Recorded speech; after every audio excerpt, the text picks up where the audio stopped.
A free man's time does not belong to others. Seneca. When Seneca wrote this, he wasn't talking about calendars or appointments. He was naming something that spans centuries, the difference between those who govern their own attention and those who surrender it to any voice that appears. Today we'll talk about the psychology of people who don't respond to messages right away. There's an invisible divide in the digital world. On one side, a mind that sees the notification and feels something physical happen in the chest. Urgency, obligation, guilt if not responding now. On the other side, a mind that sees the same notification and feels nothing. The message is there, it knows it's there, but no alarm goes off. No pressure builds up. Just information waiting. You've seen this. Someone responds in seconds, no matter the time. Another takes hours, sometimes days, even knowing you're on the other side. And when this happens, something inside interprets. Confusion mixed with something like rejection. Because the world taught a simple equation. Who cares responds fast. Who delays doesn't care enough. But the equation is wrong. Delay doesn't measure importance. It measures where communication stands in the internal hierarchy of the receiver. There's a mind that sees the notification and feels no weight. Not from coldness.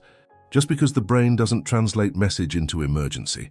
When you send a message and it remains unanswered, two realities begin to exist in parallel. Yours, which reads silence as disinterest, and the others who didn't even notice you're waiting. There's no ill will, just two different ways of processing what a message means, and this difference creates the most common asymmetry of the digital age. One side feels urgency, the other feels nothing. This isn't new. There have always been those who didn't rush to answer letters, who took weeks to return visits, who simply didn't operate at the expected social speed. The difference is that before, physical distance justified the delay. Now the phone is in everyone's hand all the time, so when someone doesn't respond, there's no external excuse. Delay becomes choice, and choice always carries meaning. But there's something almost no one notices. For those who delay, it's not a choice, it's a pattern. The mind isn't consciously deciding to ignore, it just doesn't feel the social weight of the unanswered message. And this creates a strange position. The world interprets absence of response as a message, but on the other side there's no message at all, just absence. If you're the one waiting, there's something you haven't seen yet. The delay isn't about you, and if you're the one who delays, there's something you don't notice. Others can't separate response speed from degree of importance. For them, delay hurts, and you don't even notice you're causing this pain. But where does this difference come from? What builds a mind that doesn't feel digital urgency? Think about the last time you were completely immersed in something, reading a book that captured you, watching a film that transported you, talking with someone in person, eye to eye. In that moment, the phone vibrated, and you ignored it. Not because you decided to ignore it, because your attention was occupied by something that, in that instant, mattered more. The notification didn't even register as urgent. You only saw it later. There are those who live in this state permanently. Attention anchored in what's happening now, not in what might be arriving from outside. The brain operates in a rigid hierarchy. What's in front of the eyes comes first. What's on the phone screen comes later, much later, sometimes only at the end of the day, sometimes only when there's nothing left ahead. The human brain has limited attention capacity, but what triggers the urgency alarm varies radically from mind to mind. For most, an unread message is an alarm. Something remained pending. Someone is waiting. This pending state generates discomfort, and the discomfort only passes when the message is answered. Notification, discomfort, response, relief, an automatic cycle. But there's a mind that doesn't enter this cycle. The notification arrives, it sees it, and the brain registers it as neutral information. No discomfort, no urgency, no need to resolve now. The message stays there, archived as something to deal with when there's space, and that space can take time. Because life doesn't revolve around being digitally available, it revolves around being present in what's being done. This creates a brutal incompatibility. Those who live in the urgency cycle interpret absence of response as negligence. Those who live outside this cycle don't even notice they're being interpreted. Nobody's wrong. They're just two different systems operating in the same world. Psychology observes this as a difference in attention management. There are those highly reactive to external stimuli. The notification captures, and capturing means responding. There are those who aren't captured. Control over what enters the field of conscious attention remains firm. And messages, no matter how important, don't enter automatically. They need to be summoned, and summoning requires deliberate effort. That's why some completely forget to respond. It's not disinterest. The message left the attention field and nothing brought it back. When they finally remember, so much time has passed that responding seems strange, so they postpone again. And the cycle repeats, not because they don't care, because the reminder system isn't calibrated for digital communication. Schopenhauer saw this as a stronger will directed inward rather than outward. The common pattern is will turned outward, seeking validation, connection, constant response. There are those who live with will turned inward, processing their own internal world before opening to the external. And the phone is always external, even when the person on the other side matters. Jung would recognize in this a type of premature individuation. The separation between self and world has already happened. Internal peace doesn't depend on being constantly available. Most are still trapped in the idea that constant connection equals importance. But some have already moved past this. For this mind, real connection happens in presence, not in instant availability. And messages are just messages, not emergencies. But was this structure built, or was this mind born this way? There's a moment in childhood where you learn what it means to wait for someone. You're at school looking at the door, waiting for someone to pick you up. Everyone's already left, and you're still there. 5 minutes, 10, 20. In that time, something happens inside. Two things can be born from this silence. Either you learn that the presence of others is essential to your safety, and you spend your whole life checking if someone's coming. Or you learn you can wait alone, and that this waiting doesn't destroy you. Those who developed digital impermeability generally went through some version of this second experience. It wasn't trauma. It was just the discovery that no one is available all the time, and that this is normal. While other children learned that absence means abandonment, these learned that absence is just absence. Nothing more. This shapes everything. When you grow up believing people come and go in their own time, you don't develop anxiety with distance. You don't keep checking your phone waiting for confirmation that you still matter. Because importance was never measured by speed of return. It was measured by quality of presence when it exists. These minds learned early to separate two things most confuse: being close and being available. You can be physically close to someone and completely emotionally unavailable. And you can be distant and totally present when you finally connect. Distance doesn't erode connection. It only interrupts it temporarily. And interruptions aren't threats, they're just pauses. But there's another factor. Some of these people grew up in environments where constant communication was invasive. Parents who called all the time. Friends who demanded uninterrupted presence. Relationships that confused control with care. And at some point the mind decided constant availability isn't love. It's suffocation, and the only way to breathe was learning to disconnect. This wasn't a conscious decision. It was a survival mechanism that became pattern. The mind began to automatically filter what deserved immediate attention and what could wait. And messages, most of the time, could wait, because life was happening off-screen, and those who learn to live off-screen don't miss being on it. Jung would say these people completed a stage of individuation most never achieve. They stopped seeking external validation as fuel for their own existence. Their identity doesn't depend on being constantly connected. They exist autonomously. And messages, no matter how important, don't have the power to alter this internal center. Nietzsche would call this will of one's own, the capacity to determine internally what matters without being dragged by urgency imposed from outside. Most live reacting. Someone calls, you respond. Someone demands, you justify. Someone disappears, you collapse. But there are those who've developed immunity to this reactive cycle. And this immunity isn't coldness. It's strength. So the structure was built by experiences that taught that availability isn't obligation, that presence doesn't need to be constant to be real, that true connection survives distance, and that responding fast or slow says nothing about how much you care. It only says how your mind organizes priorities. But this autonomy has a price, and it's a price almost no one notices until it's too late. There's a moment where the person on the other side stops sending messages, not because they stopped caring, but because they got tired of interpreting the silence. tired of trying to understand if the delay means being busy or disinterest, tired of feeling invisible while waiting for a response that may take hours or never come. And when this person stops sending messages, something changes permanently. The connection doesn't die at once. It just keeps losing weight until one day you realize it no longer exists. Those who don't respond fast rarely notice when this happens, because for this mind, connection doesn't depend on frequency. It depends on intensity. You can go weeks without talking, and when you finally talk, it's as if no time passed. But on the other side, each day without response is a day where the person questions if they still matter. And when you finally respond casual, as if nothing happened, the wound is already open. This is the asymmetry that destroys relationships silently. One side doesn't feel urgency, the other feels abandonment. One side thinks everything's fine because the connection is strong when it exists. The other side feels the connection is dying because it's not constant. And nobody's wrong, just incompatible in how they measure presence. The price of digital autonomy is this: you gain freedom to not be available all the time, but you lose people who need availability to feel safe.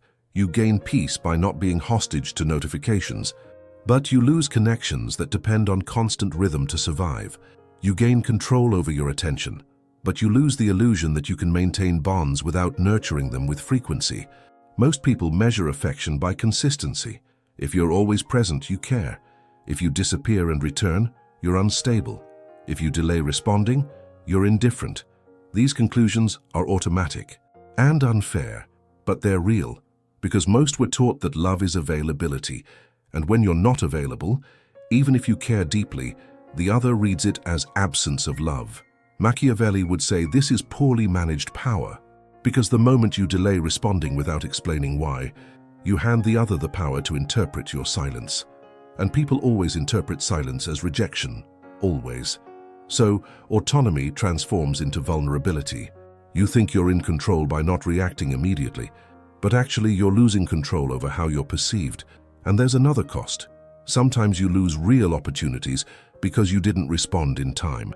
Someone offered you something important and you saw it, but didn't respond right away. When you finally respond, the opportunity has passed. Or someone needed you in a critical moment and you weren't accessible. And when you became accessible, the moment had passed. Life happens in real time, and those who don't operate in real time sometimes get left out. But the deepest cost is internal. There are moments where you realize you're alone, not because you chose solitude, but because people stopped trying to reach you. They gave up, and you didn't even notice when it happened, because for you, distance was never a problem. But for them, distance was everything. And when you finally realize you're alone, it's too late to reverse. People have already classified you as someone who isn't available, and no one insists on someone who doesn't respond. Schopenhauer observed, "This is the price of freedom." Those who free themselves from the need for constant approval also free themselves from the constant presence of others. And this solitude isn't punishment, it's just consequence. You chose to live without depending on external validation, and the external world eventually stops validating. But there's an invisible force operating behind this, a silent economy that governs who has power and who surrenders power without noticing. There's an invisible law governing all human relationships. Whoever is more available has less power. Whoever needs less controls more, and whoever responds too fast surrenders something without noticing. The silent message that they were waiting, that they had time, that the other person is priority enough to interrupt anything. When you respond in seconds, you reveal your internal hierarchy. That person is at the top, and the other side knows it. May not notice consciously, but feels it. And when someone knows they're at the top of your attention, something changes. Their urgency decreases, because they know you'll be there, always available. Now reverse it. When you delay responding, you communicate something different, not necessarily disinterest, but autonomy. The implicit message is, I have a life happening outside this conversation, and this life doesn't stop when you send a message. This creates what psychology calls perceived scarcity. What isn't always available gains value. What's always available is taken for granted. Machiavelli understood this better than anyone. He knew power doesn't come from showing interest. It comes from not showing need. And responding fast is showing need. Need to please, to be present. to prove you care. But those with real power don't need to prove anything. Their presence is already enough, and their absence is felt. There are those who use this consciously.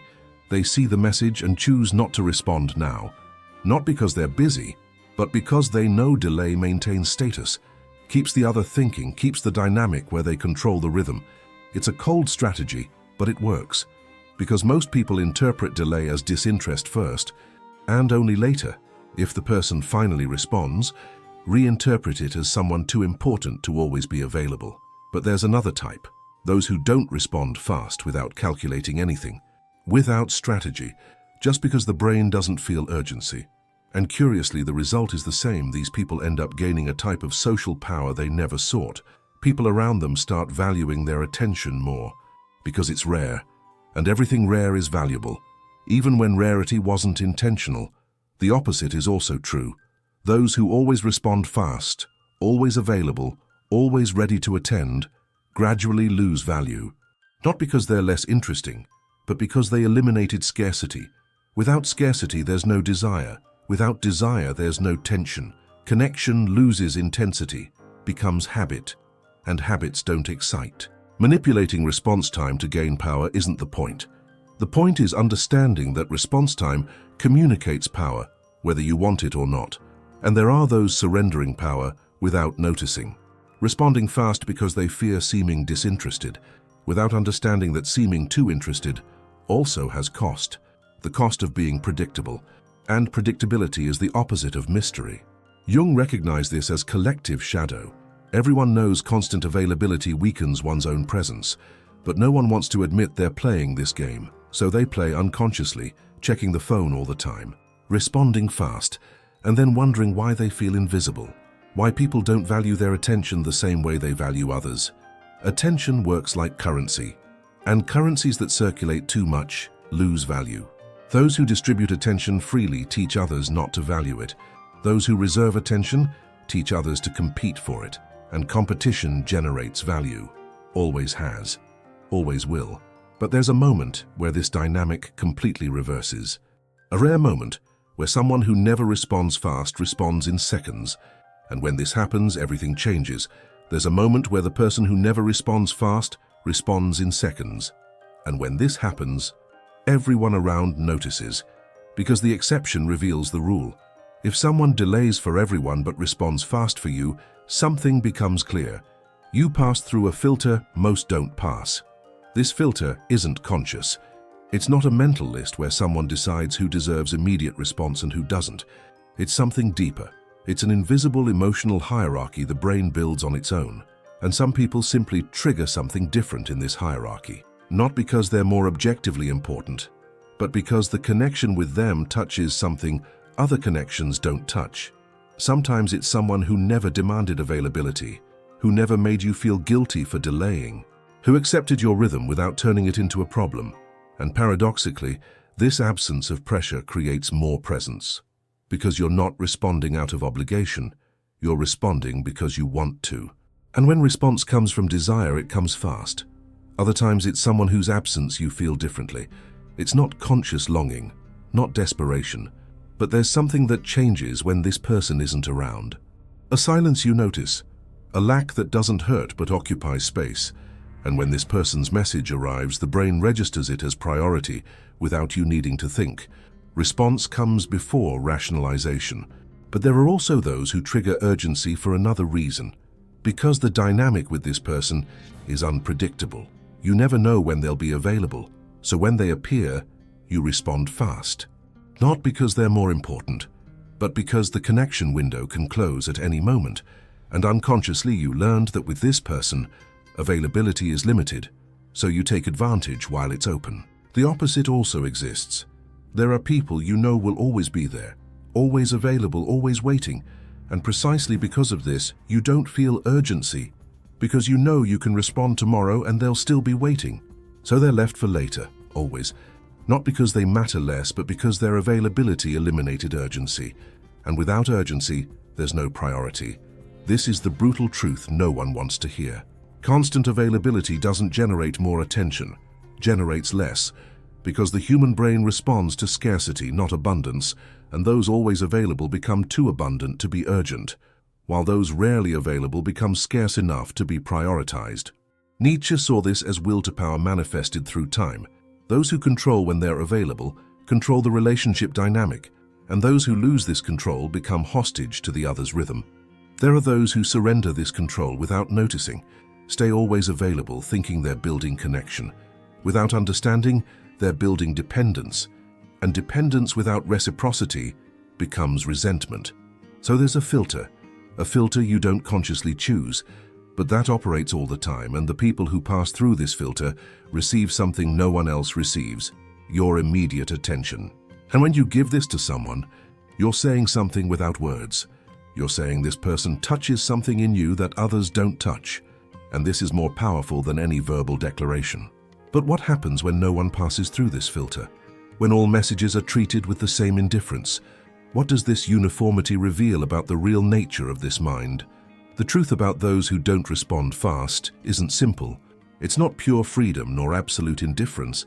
It's a different way of existing that the world doesn't know how to name, because it doesn't fit the categories we use to measure connection. There are those who love deeply without needing to respond immediately. There are those who genuinely care without feeling digital urgency.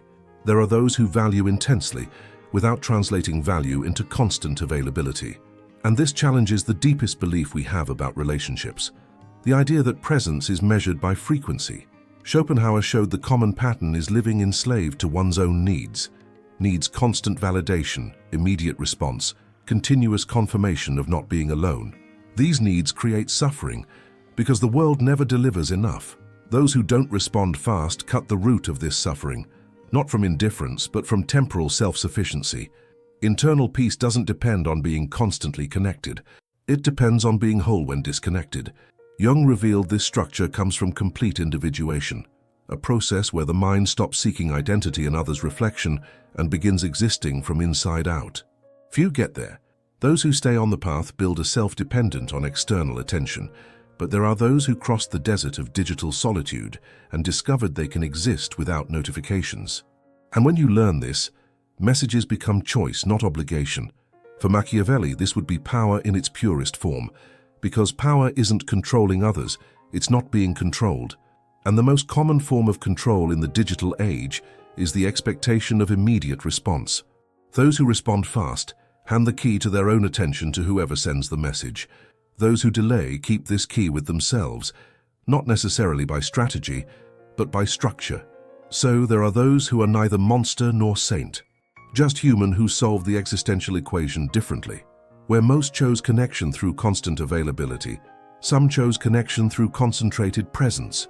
Where most find security in frequent communication, some found security in temporal autonomy. And this has cost, yes, but also has a type of freedom most will never know.